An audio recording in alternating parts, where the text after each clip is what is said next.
The morning was still, like the world hadn't made up its mind whether to begin yet. I opened my eyes to the faint rustle of wind brushing against the lake outside my window. The sun had barely broken through the trees, casting that soft golden hue over everything, the kind that makes you think maybe today might be a little gentler than yesterday. I wrapped my fingers around the warm coffee mug, letting the steam kiss my face. The old radio on the counter played low, the announcer listing off local business award finalists. Right between Best Automotive and Rising Entrepreneur of the Year, I heard it. Thatcher Ellison. I didn't flinch. Just gave a half smile to the empty kitchen. That's my brother again, I said out loud. The family's pride. They always said, family means nobody gets left behind. That used to mean something. Now, it's more like a punchline. I used to wear a diner apron, balancing 3 coffee pots on one arm and refilling ketchup bottles with the other. It wasn't glamorous, but it was mine. Then came Grandpa's first stroke. Minor, they called it. Like a flat tire instead of a head-on crash. The family circled me like vultures in polite church clothes. You're good at that stuff, nurturing, they said. What they meant was, give up your life, so we don't have to. My manager had pulled me aside the night I quit. You're too smart to give up your independence, she said. I remember nodding like I believed her, but I didn't stay. Family first, right? Turns out, family first meant me last. I didn't know that decision would cost me more than a paycheck. It would cost me my name. By the time I pulled up to Grandpa's old farmhouse, the sun had made its way up but still lingered low, like it wasn't in a rush either. The porch groaned as I stepped onto it, familiar and tired. Magnolia in the air, thick and sweet. That scent always made me feel like a child again, back when things didn't hurt yet. He was already in his chair by the window, eyes half-lidded, humming a country tune I'd heard all my life. He couldn't do much anymore, not since the second stroke, but that tune never left him. I stirred the oatmeal, same as always, added a pinch of cinnamon. He used to fix tractors with hands that now barely held a spoon. I laid the embroidered handkerchief on his lap, the one with the stitched C he made when I was little. He smiled weakly, eyes catching mine. No words, just that soft smile that said, "You're here." Every morning was the same. And still, I showed up like it wasn't. Around noon, I stepped outside to get the mail. The gravel crunched under my shoes, birds chirped like they didn't know how quiet the house had become inside. Then I heard it. A dull thud. Not loud. Just wrong. I dropped the envelopes. My feet moved before my brain caught up. The door banged open. He was on the floor, face pale, chest rising in short, shallow bursts. Grandpa! I dropped to my knees beside him, my hands shaking so hard I barely found his. They were cold. I called 911 with trembling fingers. Paramedics arrived fast, too fast and not fast enough. I knelt beside him as they loaded him onto the stretcher, gripping his hand like it would anchor him here. His eyes fluttered, unfocused. Then he looked at me, really looked at me, and his lips parted. Z. That one syllable, it wasn't just my name. It was everything. Every thank you he never said. Every I'm proud of you he couldn't speak anymore. Every word the rest of the family left unsaid. It was love, curled into a breath, fading. Sometimes, love is just a name whispered when no one else remembers you. The ambulance door slammed shut. I stood alone in the driveway, mail still scattered, gravel digging into my knees. I drove behind them in silence. No music, no thoughts, just the fading sound of the siren pulling away from me. I called Thatcher. Z, I'm in a meeting. Can it wait? His voice bounced around the inside of his car. Bluetooth. I stared ahead at the red light. He's gone. A pause. Not long enough. Then handle it. You're already there. Click. No condolences. No, I'm on my way. Just. Click. Maybe he forgot I'm not the maid. I'm the one who stayed. The hospital air was thick, the kind that clings to your skin. They let me in just long enough to hold his hand, cold now. Lifeless. No final words. He'd already used his last one, my name. Grandpa's last breath carried my name, and my brother's silence carried everything else. The church was colder than I remembered. Maybe it was just the way the air clung to the pews, thick, still, trying too hard to be respectful. I got there early, clutching the handkerchief with the stitched C like it was a pass to be let in. Funny how I needed something to remind myself I belonged there. Lilies. Everywhere. Their sweet, overbearing scent made the room feel like it was suffocating under a polite lie. The low hum of distant relatives filled the sanctuary, murmurs, footsteps, soft greetings between people who'd avoided each other for years but suddenly found common ground in death. Thatcher stood right at the center, of course. Firm handshake, practiced smile. His suit was tailored, tie crisp. He nodded like a politician, soaking up attention in that way only people used to being applauded could. The preacher walked in and went straight to him. The grandson who made Harold proud, he said with a warm pat on Thatcher's back. I stayed seated. That statement hung in the air like wet laundry, familiar, damp, and reeking of something that didn't quite wash clean. The proudest thing Grandpa ever said in his life was about the size of his tomatoes. Not Thatcher's real estate portfolio. That was the first crack in the paint. The quiet alienation I'd felt creeping in over the years just stretched a little wider. Then the show began. Thatcher orchestrated it like he was closing a deal. Big banner with Grandpa's name and elegant script, slideshow looping family photos timed to some instrumental soundtrack, real glossy stuff. But as I watched, something cold settled in my chest. Every photo was curated. Polished family barbecues. Smiling holidays. And Thatcher, always front and center. Not one image of Grandpa in his recliner. None of the mornings I spoon-fed him oatmeal. No photos of his tools, or his truck, or the dog he swore could read minds. Just glossy, packaged nostalgia. When the preacher read the eulogy, I recognized the wording immediately, Thatcher's voice, polished and smug. A man who inspired success. A man who passed down vision and resilience.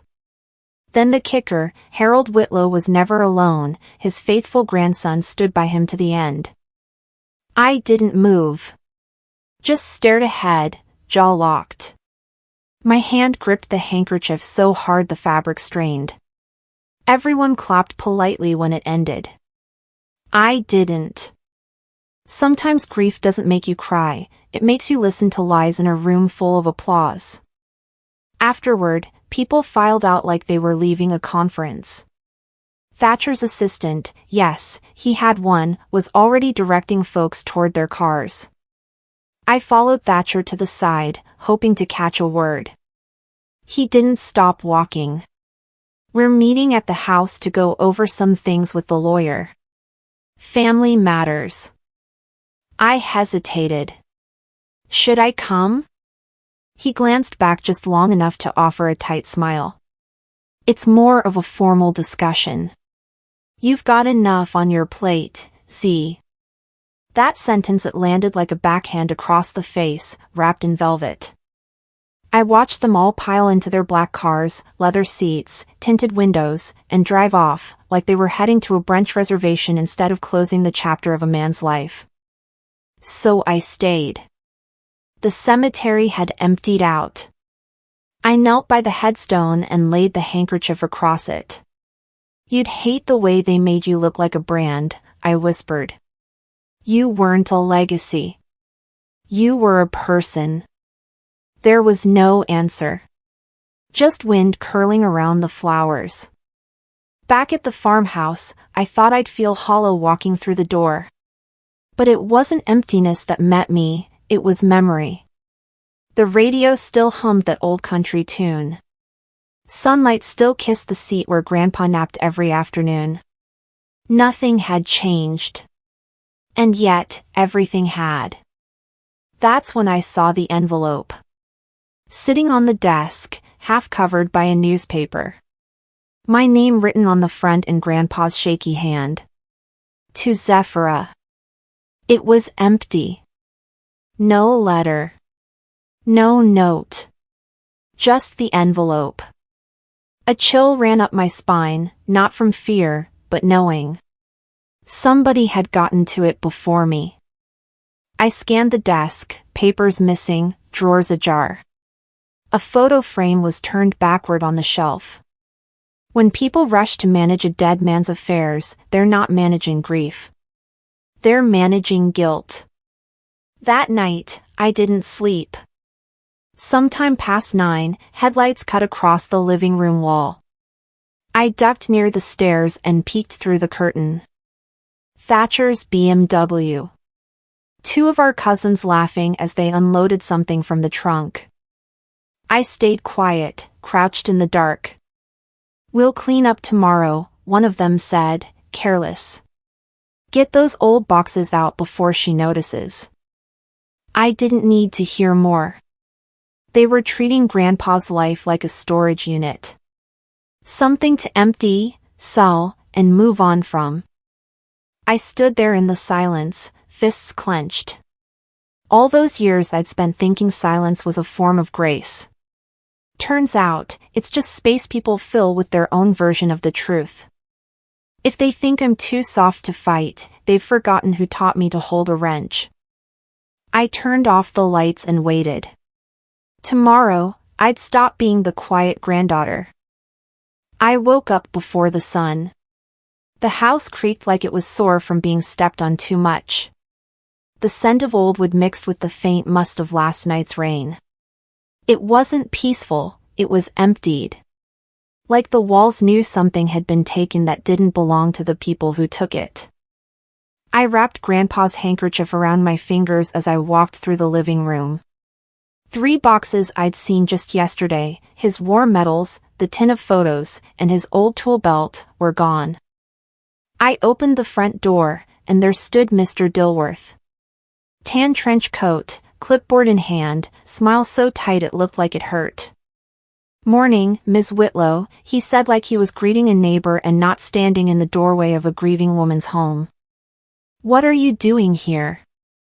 "Inventory," he said, waving the clipboard like a badge. "Standard legal procedure." I didn't move from the door. "That fast, huh? Barely buried and already boxed up." He chuckled, forced. "Just helping the process move along." That word again. Process. Like grief was a form you signed and filed away. I let him in but followed every step he took. Something didn't sit right. Later that morning, I asked directly, "Where's Grandpa's will?" Dilworth blinked. "It's been filed already. Only one copy." Only one? That didn't track. Months ago, Grandpa had shown me a leather folder, brown, soft, smelled like pipe tobacco. "Property and accounts," it said in his handwriting. He tucked it under the floorboard in the office with a wink. "Just in case," he'd said. I went to that spot. The safe box was open. Empty. Every drawer in the office had been rummaged through, but neatly, like someone knew exactly what to take and how not to leave a mess. I sat back on my heels and stared at the floor. Then I saw it, a scrap of paper lodged between 2 boards. Torn. Faded. Grandpa's handwriting. To Zay. That's all. He was trying to finish my name. And someone made sure he didn't. I didn't need to search anymore. The will wasn't missing. It had been removed. By noon, I was pulling into the parking lot of Thatcher's real estate firm. All glass panels and chrome letters. The building looked like it was built to impress people who never had to use a shovel in their lives. His secretary offered a rehearsed smile. He's in a meeting. I said I'd wait. Across the lobby, I spotted a framed newspaper article. Headline: Boone Investments partners with Whitlow Estates. A photo of Thatcher shaking hands with a man in a plaid suit. Corporate smile. All teeth, no truth. After 20 minutes, Thatcher finally stepped out. His face was smooth, like he just had coffee with someone who told him he was brilliant. Z, he said, tone light. Didn't expect you. I didn't bother sitting. Where's the will? He tilted his head. You mean the one that doesn't name you? There it was. No filter. No mask. It wasn't just money, I said quietly. It was memory. And he'd rewritten it. His shrug said everything. Like I was a child asking about candy after bedtime. When I left, I didn't go home. I parked across the street and sat in my car, engine off, windows cracked. A few minutes later, I saw him through the glass wall of his office. He was on the phone. No, she doesn't know about the transfer.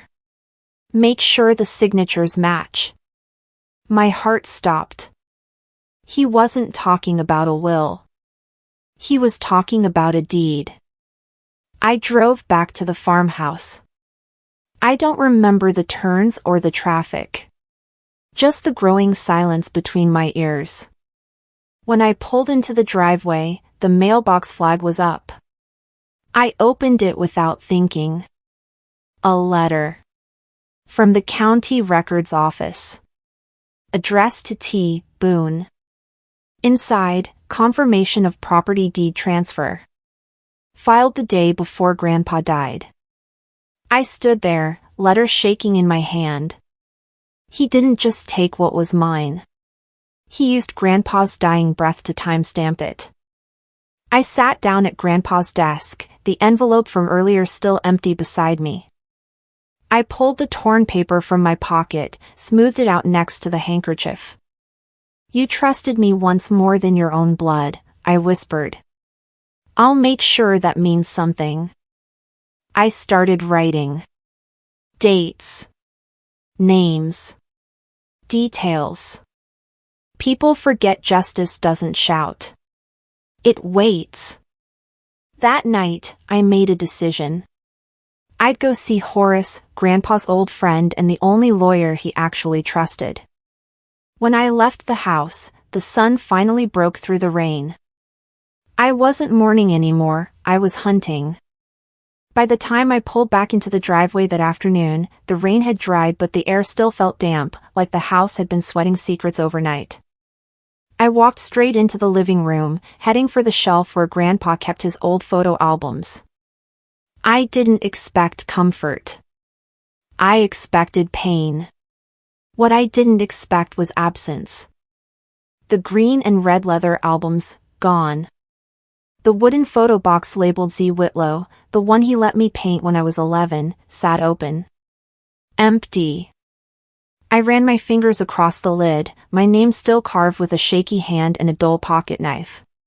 All the pictures I took, the Polaroids from his garden, our Sunday breakfasts, vanished.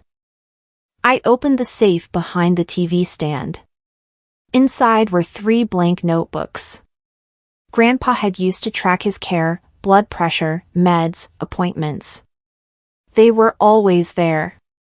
Now? Just emptiness where a routine used to live. They didn't just take inheritance. They took proof. They took place. When they removed the memories, I whispered, they tried to rewrite my place in the story. But I wasn't going to let them. I went to the old hallway closet and pulled out a shoebox from the top shelf, marked Legacy Lunch Interview. It still had my notes and the backup USB I'd made, just in case. 3 years ago, Grandpa agreed to record an interview for the family's 50-year celebration. I held the camera. I asked the questions. We laughed between takes, and he told me things I didn't even think he remembered, like how I used to crawl into his lap when I had nightmares, or the way I overfed his tomatoes when I was 12. At the banquet, they played a video from that same shoot. But in it, Thatcher's voice asked the questions. His logo flashed at the bottom. The whole thing was polished, scripted. And suddenly, it wasn't my project anymore. I checked the USB. There it was, my voice, my laugh, my hand in the frame passing Grandpa a glass of water. Then I watched the version they played at the funeral banquet. Same scenes, but edited. Cropped. My name never spoken. Just Thatcher, grinning through the screen like he'd always been the one sitting beside Grandpa. He not only stole the spotlight, I muttered, he stole my voice. I drove straight to Maxine's diner. She'd been on kitchen duty that day and handled the AV setup. She saw me coming and looked like she already knew why. When I asked, she just said, they told me not to say anything. But yes, the credits were changed last minute. Her face said more than her words ever could. I left, hands clenched. That footage wasn't just a video. It was evidence. Later that day, back at the farmhouse, I went for the care log again. Grandpa had kept it in a blue binder marked Care Log, Zephyra. He let me write in it every week, meals, meds, bad nights, good days. It was our routine. It wasn't on the shelf. It wasn't in the filing drawer. Instead, a thick manila folder labeled Whitlow Estates, Assets sat in its place. Inside, property maps, balance sheets, life insurance documents. The framed photo on the desk, once a snapshot of Grandpa and me on his 80th birthday, was gone. Replaced by Thatcher standing at the altar at his niece's wedding, champagne glass in hand. I grabbed the landline and dialed Siobhan. She answered on the third ring. I'm sorry, she said before I could even ask. Someone from the family told me to get rid of the binder. Said it wasn't necessary anymore. Who? My voice cracked like a branch. They said it was for simplicity. I didn't scream. I didn't cry. I just said, destroying evidence is easier than admitting guilt. Then I hung up. I would rebuild that log, one entry at a time, if I had to dig through every scrap of memory in my brain. By late afternoon, I was back in the truck, driving toward the old law office on Main. As I passed the intersection, Thatcher's BMW sped by in the opposite direction. He didn't look over. Just kept driving, windows tinted, music blaring through the glass. I parked in front of Horace's place. The sign was chipped, but the doorbell still worked. Inside, dust clung to every surface. His desk looked like it hadn't been cleaned since Clinton was in office. A typewriter hummed quietly in the back corner. I stepped forward. I want to file a motion, Horace. I want the truth. He didn't blink. Just reached into the drawer and pulled out a thick binder. I've been waiting for you to say that, he said. I didn't know if my hands were shaking from anger or relief, but I took the binder anyway. I pulled out the binder Horace slid across the desk. Inside was a copy of the missing log, stamped 1 minute before Grandpa died. Horace's office smelled like dust and coffee that had been reheated too many times. He sat behind his desk, squinting at the document in front of him while the afternoon light carved thin strips across the floor. When he finally looked up, his voice was steady but low. "You were right," he said. He slid the binder toward me, Grandpa's care log, notarized and dated a week before his death. My throat tightened as I opened it. There, in Grandpa's uneven handwriting, were notes about my daily visits, medication schedules, and his wish that the property be protected from exploitation. Every line felt like a heartbeat I'd almost forgotten. Horace kept talking, explaining legal terms I barely heard. I just kept staring at Grandpa's words, his last quiet defense of me. Not because he thought I was weak, but because he knew I'd be outnumbered. I scanned every page, copied them twice, then took photos with my phone. My hands shook as I worked, but my voice didn't when I said, "If they buried the truth, I'll become the shovel." By mid-morning, I was standing in the glass lobby of Thatcher's office again. The receptionist smiled like she didn't remember I'd been here days ago. Maybe she just didn't want to. Thatcher's door opened. He saw me, leaned against the frame, smirk tugging at one corner of his mouth. "Well, if it isn't our family historian." I stepped in, dropped the notarized pages on his desk. The papers fanned out, a burst of black ink across his spotless glass surface. His face shifted from smug to stone. "You didn't expect someone to keep a receipt for honesty, did you?" I said. He looked down at the signature, Grandpa's shaky scrawl, then back at me. "You don't know what you're doing." "I know what this means," I replied. "It's admissible. You can't erase a notarized statement." He laughed under his breath, then leaned back in his chair. "So this is what it comes down to? You ready to torch the family for a patch of land and some old memories?" "I'm not torching the family," I said. "I'm torching the lie." His eyes narrowed.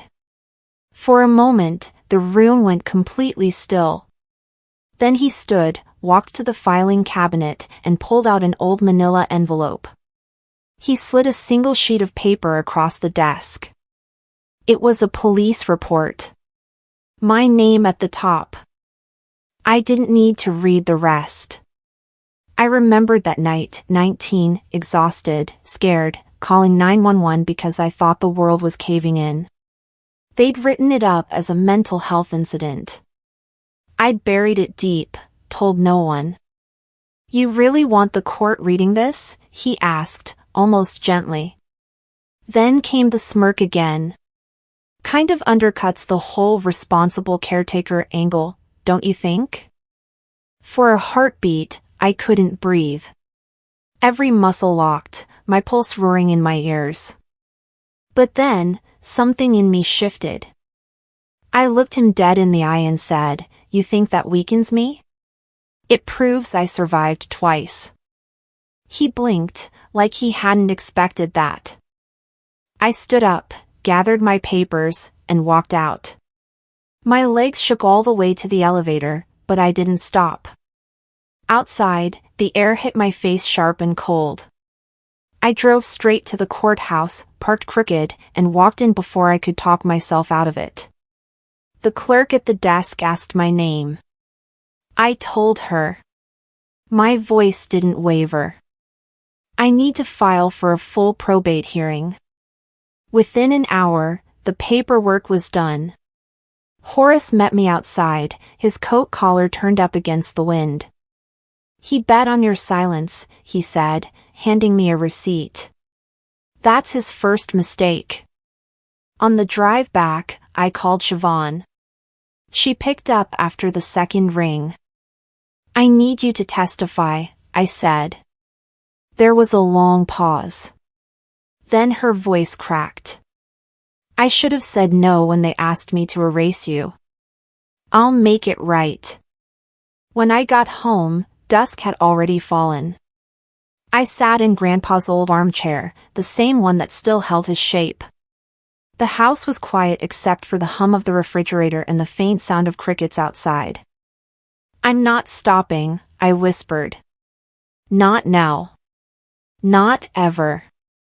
I didn't realize how late it was until the light from my laptop screen flickered across the window. My inbox pinged, new message. No sender. No signature. Subject line, you're not the only one he erased. I pulled into the driveway just after dusk, headlights cutting through the gloom like a pair of questioning eyes. I expected quiet.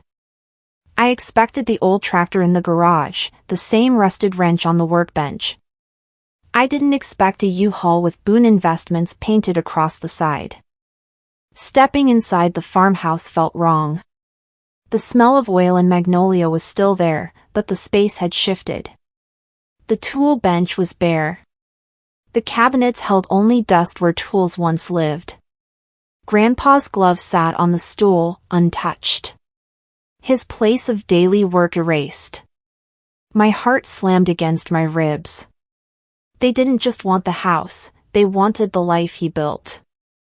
I reached for the handkerchief in my pocket, the one with the Z on it, but this wasn't a moment for comfort. It was a signal. I marched out the front door and caught the driver unloading the truck in the yard. He glanced at me and backed away when I said, "You're working on the wrong signature." The log clicked in my hand, Grandpa's shaky script, his words. The driver shifted. He recognized the weight in my eyes.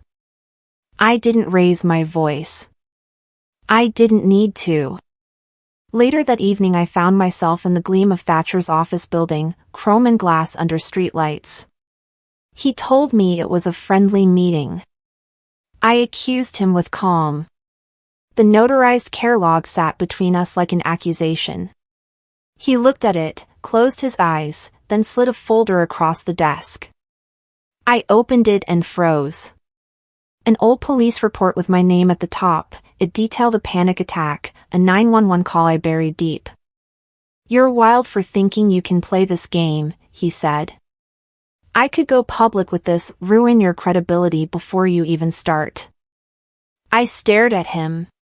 My pulse pounded but my voice held. "You don't get to blackmail me, because I already own my story." His smirk cracked, the room shifted from polished to predatory.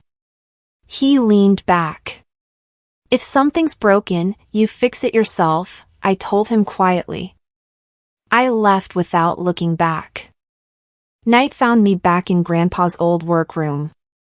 I picked up the wrench he gave me when I was 11, cleaned it by hand while thoughts settled. I recorded a memo, for the man who held the world together with that wrench, and trusted that I would. The folder of evidence, the care log, the USB, the handkerchief, went into a canvas case labeled Z-Files. I dialed Maxine, Siobhan and Ramona, each key witness. The storm was coming, I wouldn't be caught hiding anymore. I drove off into the night with the engine quiet, fists unclenched but ready. I wasn't reacting. I was ready. When I returned to my truck, the case was gone. In its place lay a single calling card, "You're next." Even when the house is empty, the memories sit heavy. I didn't expect company that evening, Ramona and Siobhan arriving quietly under the yellow lamp in my study. The folders lay open, lines drawn, laptops humming. I greeted them with the handkerchief on the table, folded neatly. Ramona passed me a USB drive, her fingers trembling despite her calm.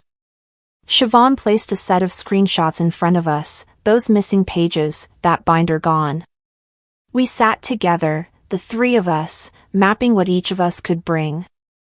Ramona would present the footage. Siobhan would testify about the binder's disappearance. I would lead the public outreach plan, press release, social upload, legal filing. The coffee mug sat on the blotter, steam curling upward like hoping prayers. I said softly, "In the darkest families, the light comes from the least expected allies." Ramona nodded, Siobhan's eyes were steady. We agreed, this ends being a solo fight. We go in together. No more patience for surviving in silence. The yellow post-it note was faded, torn at the corners, but still held Grandpa's handwriting, if only she was born first. I brought it out at Ramona's cafe later that night. We leaned in over the table, the glow of the lamp splitting our faces. Why was this hidden? I asked. Ramona snapped a photo, Siobhan uploaded to a private cloud. We talked about what being the firstborn meant in their eyes, entitled, Heir, Visible. Grandpa saw me first. He knew my worth before they did. And then? He pinned it in an unassuming note they never showed. I said, he saw me before they did. He named the truth before they could deny it. The post-it would become an exhibit, a symbol of everything they tried to bury. My fingers lifted it, showed the frayed edges, the way the ink had bled. Confirmed. Confirming. Emerged. Our momentum shifted. Siobhan's voice was lower than usual when she brought the next piece. She found plastic pouches in the storage room behind the janitor's closet, marked Whitlow meds. Inside were blister packs with wrong names, wrong dosages. Grandpa had been given the wrong pills. Tampered. Fake vulnerability. I remembered that illness last month. Everyone shook their head, whispered weakness. But that wasn't what it was. Weakness isn't what you're born with, I said, keeping my voice steady. It's what someone engineers you to have. Ramona and I exchanged a glance. This was bigger than me. It was exposure. We planned together, county health regulator, witness protection for Siobhan, anonymous tip. The cold anger in my chest tightened. The truth had fractures, too many. I clenched my hands beneath the table. We would crack open this vault. After the cafe closed its doors, we gathered in the back room with the lights down low. The whiteboard was marked in red and blue, post-it note, screenshot series, care log timeline. The plan, press release Monday, family meeting Tuesday, public document dump Wednesday. Ramona stirred her coffee. Her voice, they've been hiding behind family unity for decades. What kind of unity keeps secrets this big? I placed the handkerchief on the table to anchor myself. My voice low. Tomorrow, we step into the light, they'll have to deal with us, or deal with themselves. We took a moment of silence. Then we locked eyes. Our solidarity forged. Solidarity hones the blade. We left the cafe into the night, the door clicking softly behind us. Midnight approached. I got home, heart still pounding. Gravel crunched outside my window. I looked out, the BMW idled. I saw it clearly, one shell casing for a pill bottle on the drive. The trap we set? It looked like someone had walked right in. The navy dress hung in my closet for years. Grandpa gave it to me before his health declined, said it was just in case you ever need to remind people who raised you. I slipped it on. It still fit like armor. The ballroom buzzed with soft jazz, heels against marble, the clink of glasses. Crystal chandeliers flickered across gold chairs and satin-covered tables. People toasted legacy, as if they'd earned the word. I walked in alone. Thatcher was already on stage, one hand in his jacket pocket, the other slicing the air like a man owning a story. Behind him, projected on massive screens, the new Whitlow Legacy campaign glowed with the BMW logo spinning slow and smug. I sat in the back row. Didn't clap. Didn't blink. In my clutch, the handkerchief folded small, Z still visible if you looked close enough. No one did. When they talk about legacy, I thought, they mean the one you're not even allowed to claim. Thatcher leaned into the mic, smile locked on. And tonight, I'm proud to announce the full transition of the Whitlow estate to Boone Investments. This marks the next chapter in innovation, leadership, and That's where I stood. He hesitated. Just half a breath. But he saw me. I walked up the aisle. My heels weren't fast, but they echoed louder than the music. Someone whispered my name. I didn't stop. I stepped onto the stage, turned toward the crowd. That estate, I said, calm, clear, belongs to the man who built it. Not the one who branded it. Silence. Cameras rose. Flashes. Murmurs. Thatcher's smile wavered, then snapped back into place. Zephyra, maybe this isn't the time. It's exactly the time, I said. I reached into my clutch and pulled the note. A yellow piece of paper. Torn. Faded. Grandpa's handwriting, for the one who never asked for anything in return. I held it up. Gasps. This, I said, was written by the man they keep quoting. But this note? Never shown. Never read aloud. Until now. Thatcher muttered something under his breath. It didn't reach the mic. Behind us, the slideshow glitched. Then it changed. Someone had switched the feed. Now, on the ballroom's 3-story screen, was a photo of Grandpa and me, sitting on the back porch, covered in grease from a busted mower. I remember that day. We didn't speak much. Just worked side by side. That photo had been scrubbed from the estate files. Replaced by a staged portrait of Thatcher alone. A woman near the front whispered, "This changes everything." I didn't smile. Didn't nod. Recognition isn't about applause, I said quietly. It's about truth being seen. Thatcher reached for the mic again. Too slow. I turned back to the podium and slid in the USB.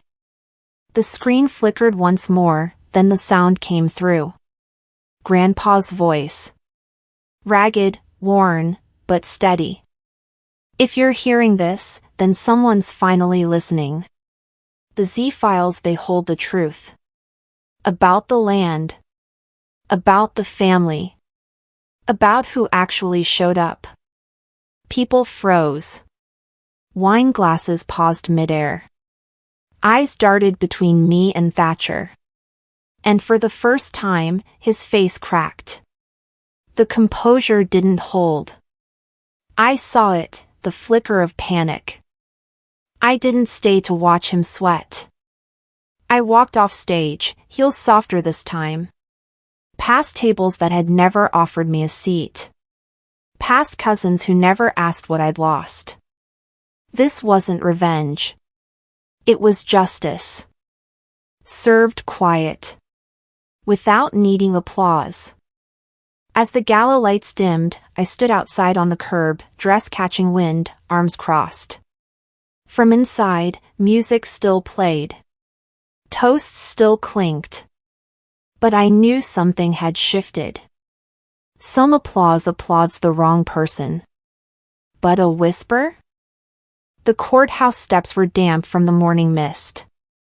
I walked up alone, no entourage, no press in tow. Just me and the truth I'd carried long enough. Inside, the courtroom was hushed. Even the wood seemed to creak quieter today. The judge's voice echoed as she opened the file from the USB, the second will. Grandpa's real will. She read it slowly, clearly, to Zephyra, for compassion beyond duty, for showing up when no one asked and staying when no one watched. I leave all I have. No loopholes. No fancy clauses. Just plain words that told the real story. Thatcher's lawyers panicked. One whispered frantically into a phone. The Boone Investments rep slid out of the courtroom before the reading was even done. I didn't smile. Didn't frown either. Just listened. And when the judge dropped her gavel, it wasn't dramatic, it felt like a clock chiming the end of a long season. Outside, I stood for a second and let the quiet soak in. The attorney caught me at the bottom of the steps. "There's one more letter," he said. He asked me to hold it until today. He handed me a small envelope, worn at the edges. Grandpa's handwriting, always a bit crooked, but bold. I opened it when I got home. Z, don't let the noise of others drown your knowing. I saw Thatcher's showmanship early on. I just didn't have the fight left. But I saw you. Not for what you did, but how you did it. You didn't push to be seen. You carried what mattered anyway. I've always been proud of the quiet one. Grandpa. I sat at the kitchen table, read it again. Then again. And I cried, not the kind that needs tissues or noise. Just slow, silent release. Not grief. Relief. The next morning, I was leaving the courthouse parking lot when a reporter's voice slipped through the radio. Breaking, Thatcher Whitlow has been voted out of his own board. Boone Investments has declined to comment. The Whitlow brand may face dissolution. I turned the radio off. By the time I hit the red light outside the grocery store, a woman from church pulled up beside me. Rolled down her window. "It was always you who deserved it, Zephra." I smiled but shook my head. No. The legacy isn't the estate. It's the memory. She nodded like she understood. Later that day, media trucks were parked outside the foundation office. I kept driving. Let them chase another headline. By late afternoon, I pulled into Grandpa's gravel drive. The tires crunched like they always had. The porch steps still creaked in that second spot. Inside, the house smelled the same, coffee and cedar. His aftershave lingered faint in the hall. I walked to the mantel and placed the framed letter next to his old military photo. He looked younger in that picture, but somehow still tired. Like he'd seen too much and said too little. Then I walked outside. The river behind the house moved slow and sure. I sat on the bench we used to share on quiet mornings, before everything got loud. He used to say, "The world keeps turning, even if we stop for a while." So I stopped. Sat still. And realized, I wasn't carrying the weight anymore. It wasn't mine to carry now. Justice didn't make everything perfect, but it made space to breathe. Across the yard, the little boy from next door kicked a ball into the fence. Looked up. Waved. I waved back. And just like that, the wind carried away what no longer needed to stay.